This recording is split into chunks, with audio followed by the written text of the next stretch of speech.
Shalom Israel. First Psalms, we give all praises, all honor, and all glory to Yahweh, Ba'ashem, Yahushua, Ba'ashem, Rakakdash, the barns, the apostles, and all great millstone of teaching us this truth, peace, and blessings, whole blessed Israel, and Shalom. Yahweh is the name of the name Father in ancient Hebrew, Ba'ashem means the name, and Yahushua is the name of the only God Son. Falcon and Lust through Spirit, going to go into the importance of examining yourselves in the things that you are doing. See this image right here is guys, looking at a mirror, and basically what it looks like a demon on them. But it's gonna flow to a spirit, and let's get into it. 2 Corinthians chapter 13, verse 5 says, "Examine yourselves where ye be in the faith." So you gotta examine yourselves in things that you are doing. See, a lot of people come to us true, wake up to the fact that they're Israelites and not really, putting in the work. They're getting caught up in these distractions, procrastinating, and getting caught up in other things and putting things in this world above this truth. And they're blind. They can't really, see that because they're not examining themselves and not occupying themselves in this word. So the 2 Corinthians chapter 13, verse 5, once again, says, "Examine yourselves where ye be in the faith. Prove your own selves. Know ye not your own selves, how that Yahushua HaMashiach is in you, except ye be reprobates." So you gotta examine yourselves in the things that you are doing, because if not, you can possibly get led astray. Those demons that are on you could get a tighter grip on you, and you won't even realize, man. Book of Mark chapter 5, verse 1 through 9, to go into the demons. It says, chapter 5, verse 1 through 9, it says, "And they came over unto the other side of the sea, into the country of the Gadarenes." So I can't really pronounce that, but in the context for this scripture, it says, because the main point is verse 7. It said, when he was come out of the ship, immediately there met him out of the tombs a man with an unclean spirit, a demon. Verse 3, who had his dwelling among the tombs, and no man could bind him, not with chains. Verse 4, it says, because that he had been often bound with fetters and chains, and the chains have been plucked asunder by him, and with fetters broken in pieces. So they couldn't, hold him down with chains, man. Neither could any man tame him. Verse 5, and always night and day he was in the mountains and in the tombs, crying and cutting himself with stones. He's bugging out, man, that demon. Verse 6, but when he saw Yahushua afar off, he ran and worshipped him. Verse 7, and cried with a loud voice and said, what have I to do with thee, Yahushua, thou son of the Most High Power? I have adjured thee by Most High that thou torment me not. And the main point, verse 8, it says, for he said unto him, come out of that man, thou unclean spirit, the demons. Verse 9, he asked him, what is thy name? He answered, saying, my name is Legion, for we are many. Legion, where legion goes to group or a squad, ultimately going to a whole multitude.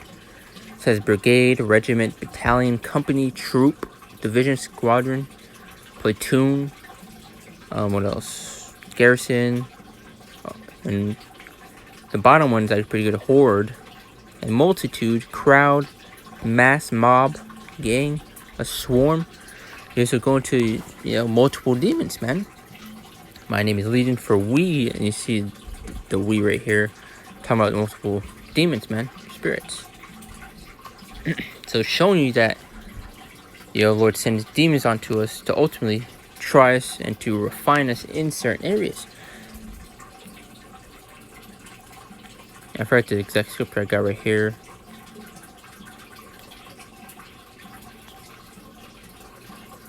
Bear with me for a minute.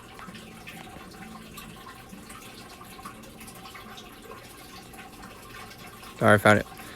It's verse 43. It says, when the unclean spirit is gone out of a man, because I see right there how Yahushua cast out that demon. So before he said, come out of that man, the unclean spirit. And the more verses on down, it goes into how that demon's going out wandering, basically seeking other people to find, to dwell in. Verse 43 says, when the unclean spirit is gone out of a man, he walketh through dry places, seeking rest, and findeth none. So the more that you're occupied in this word, the more you're reading, studying. If you're a prophet, the more you're teaching, and ultimately the more you're occupied in this word, the less chance these demons have getting at you, But if you're constantly given to temptation and the things that these demons are basically trying to lead you into, and you're not fighting them or defending yourselves and protecting yourself from these demons, you could get led astray, man, and bugging out, falling out this truth, which is a scary thing, man. It says, when the unclean spirit is gone out of a man, he walketh through dry places, seeking rest, and findeth none. Verse 44 says, then he said, I will return into my house from whence I came out, which is going to your body. Because it was kicked out, It says, then I will return to my house from thence I came out, and when he is come, he finds it empty, swept, and garnished. So the house is cleaned. It's not dirty anymore. It's well taken care of. Because while the demon was in your house, it was all dirty. You weren't cleaning it. You weren't taking care of yourself. You weren't kicking out that demon that was just kicking back on the couch, not paying, rent. But once you kick out that demon and you clean up your house, you'll be in a way more better position than you were. But verse 45 goes right here. It says, then goeth he, and taketh with himself 7 other spirits more wicked than himself. And they enter and dwell there, and the last state of that man is worse than the first. So at the beginning you're fighting, one demon. And this is in the last state of that man is worse than the first. So it's going to be worse, once multiple demons get on you, man. It says, even so shall be also unto this wicked generation. But there are ways to combat and to fight against these demons. Book of Ephesians chapter 6 verse 12. If this refreshes. It says, for we wrestle not against flesh and blood, but against principalities, against powers, against the rulers of darkness and of this world, against spiritual wickedness in high places. So we're also, dealing with demons that you could see in the scriptures that I brought out. Going back to book of Matthew, how you deal with multiple demons, and book of Mark, onto verse 8. Says, for he's come out of that man, that unclean spirit. So if you're not examining yourselves, the things that you are doing, you could possibly even get led astray and bugging out and following this truth. Because even the scriptures go into, for many are called, but few are chosen. Not many people are meant to make it this far in this truth. And this is, going back to the lesson name, examine yourselves. It's so important. Ultimately, also speaking for myself, man. Dealing with demons, everybody is dealing with their own battles, man, and their own severity, their own hell.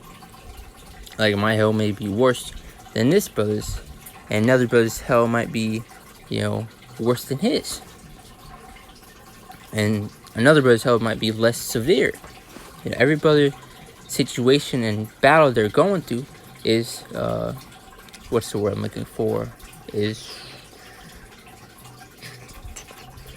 What's the word I'm looking for? So I keep bearing for a minute, trying to find a good word to put this into. I guess set for yourselves, for lack of better words. I'm going to get a little book of Luke, chapter 9, verse 62. Just see if it comes back to me. It says, Yahushua said unto him, no man having put his hand to the plow and looking back is fit for the kingdom of the Most High. So the plow is going to, into his work, this truth, this knowledge and understanding. So if you look back into things of this world and turn away from this truth, you're not fit for the kingdom of heaven. Because what is there to go back to in this world, man? There is nothing but wickedness and confusion getting pushed on a constant and daily basis, man. There's nothing to go back to. A lot of people coming to this truth and are bugging out, following this truth, and going back into the world, becoming, rappers and just other things in this world, man. Because they didn't truly believe, and they didn't examine themselves, man. They put the things of this world above Yahweh Shemel Shai. But it's 1 John chapter 2, verse 15 through 17. It says, love not the world, neither things that are in the world. If any man love the world, the love of the Father is not in him. Verse 16. For all that's in the world, the lust of the flesh, and the lust of the eyes, and the pride of life, is not of the Father, but is of the world. So if you love this world and you're putting the things that are in it above Yahweh Shemel Shai and above this truth, and the love of the Father is not in you, man. It's not meant for you. Verse 17. And the world passes away in the lust thereof, but he that doeth the will of the Most High abideth forever. There you go. So if you love the world and the things that are in it, and you enjoy living here with all the wickedness, confusion that's getting pushed on a constant and daily basis, hey, you're through, man. As Scripture says, for this is not our rest. I mean, come on, man. But going back to saying how there is ways to deal and to defend against these demons that are, on us and are trying to tempt us. It says, James 4 verse 7 says, submit yourselves therefore to the Most High, resist the devil, and he will flee from you. So the more that you're occupied in this world, the more you're reading, studying, and for profit, us teaching, we have a job to do to feed the flock. The more that you're in this world, the less chance that these demons have a chance to basically trip you up and lead you astray. That's why it's important to examine yourself, man, because you could be going off in certain areas, and you could be procrastinating a lot more. You also be putting the things of this world above this truth and not even realize it, man. That's why it's so important to examine yourself. And also, speaking for myself also, man, because each brother is going through their own battle, their own hell, going back to what I was saying earlier, and their own severity.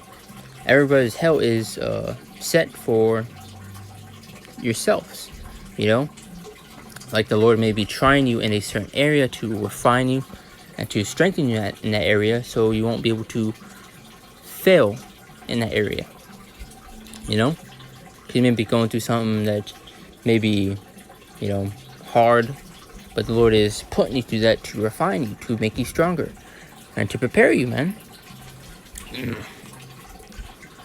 But let's read one more time. James 4 verse 7 says, submit yourselves therefore to the Most High, resist the devil, and he will flee from you. Also, praying to Yahweh by Shem Yahushai will help, calling upon the names. Also fasting will help, get these demons off you also. There is multiple ways to, deal with these demons. But if you're constantly given to temptation, the desires of this flesh, and the demons that are also increasing those temptations, those lusts, and maybe leading you astray, if you're constantly giving into it and not fighting back, you're giving into it, man. They'll have a tighter and tighter grip onto you, and it'll be harder for you to fight back and to prevail in that battle, man. Like I was saying, the importance of examining yourselves. If you're not examining yourselves in the things that you are doing, if you're putting things above this world, if you're putting the things in this world above this truth, hey, you're through, man. So watch yourself in the things that you are doing. Be circumspect, especially in times that we're in. We're only going to get tried harder and harder when we're near the end in this devil's kingdom. Especially us in this truth, because we're going to get tried the hardest, man. But Scripture says, for the gold is tried in the furnace of adversity. So things are not easy, because you got people coming to this truth thinking, I'm an Israelite, that's it. Nothing hard about it, nothing hard about, this truth. Why do you think many people bug out and fall out, in the end, man? It's not meant for everybody. For many are called, but few are chosen. But if the Lord is chastening you, which goes into correction and, chasteneth, the Lord is dealing with you, man. If you have a brother rebuking you, it's through the Spirit probably Yahweh Shemel Shai to correct you and to get you on the right path. Because wouldn't you want a brother to correct you when you're going off, when you're sinning, what, and go back to, chastening, how the Lord is correcting us and, putting us through these things to refine us, what father, doesn't correct his child, man. Which could get skipped, but, don't want to get too far, of course, in this lesson, but pretty much hit the point. Don't want to drag the lesson too long, but make sure you examine yourselves, brothers, especially in the times that we are in. And, be careful out here, especially, in these end times, man. Because the demons are only going to get stronger, but the more that we can, increase our faith and, strengthen our spirit, the better will be near the end, man. Because you got a lot of people bugging out, falling out this truth because they didn't really believe or have faith. As Scripture says, wisdom and knowledge shall be a stability of thy times. But, Lord, and Stefan, once again, I'll close out. I want to give all praises, all honor, and all glory to Yahweh Hashem Mashai, Hashem Kakadash, the one of the apostles, and all the great Muslim teachers of truth. Peace and blessings to Israel, and shalom. See you next one.